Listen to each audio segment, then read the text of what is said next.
I'm Lauren Boebert, a mom, a small business owner, a defender of freedom. Here's what I know.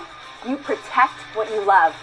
President Trump built a big, beautiful wall because he loves America, and he wanted to secure our country and protect us from drugs, illegal aliens pouring into our communities, and sex traffickers. Democrats, they fought him every step of the way.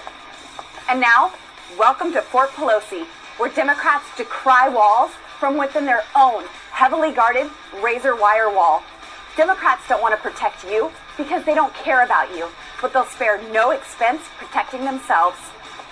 We will not build a wall. No, there will not be another foot of wall constructed in my administration. I'm not for a wall. I'm not for a wall. It's time to cut the crap and remember, this is the people's house. Madam Speaker, tear down this wall.